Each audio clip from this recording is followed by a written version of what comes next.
Hello friends, welcome back to our channel. ఈరోజు మన video వచ్చేసి ఈ టెంపుల్ ధర్మవరం కొత్తపేటలో ఉన్న శ్రీ ఉమామహేశ్వర స్వామి టెంపుల్ శివాలయము. ఇక్కడ కార్తీక దీపోత్సవం అయితే చాలా బాగా జరిగింది. 3వ సోమవారం సందర్భంగా ఇలా అలంకారం అయితే చేశారనమాట. స్వామివారి అలంకారం కూడా చాలా బాగుంది.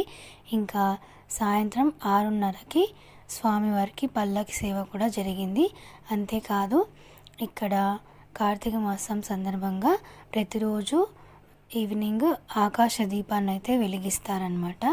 ఈరోజు 3వ సోమవారం సందర్భంగా ఇలా పువ్వులతో అలంకారం చేసి అందరితో భక్తులతో ఇవైతే దీపాలు అయితే వెలిగించారనమాట. ఇంకా ఈవినింగ్ 6:30కి పల్లకి సేవ అయితే జరిగిందనమాట. పల్లకి సేవ అయిపోయిన తర్వాత స్వామివారికి మహామంగళారతి ఇస్తారు. ఆ తర్వాత ప్రసాదం అయితే ఇస్తారు స్వామివారిది. ఇంకా ఈరోజు అయితే చాలా బాగా జరిగింది కార్తీక దీపోత్సవము సోమవారం. ఇంకా స్వామివారికి అలంకారం కూడా చాలా బాగా చేశారు. ఇంకా ఈరోజు మన వీడియో ఇంతే. మళ్ళీ నెక్స్ట్ వీడియోలో అయితే కలుద్దాం. మీరు ఈ కార్తీక సోమవారం ఎలా జరుపుకున్నారు, ఏంటి, దీపాలు వెలిగించారా లేదా, ఈ డీటెయిల్స్ అన్నీ నాకు కామెంట్స్లో చెప్పండి.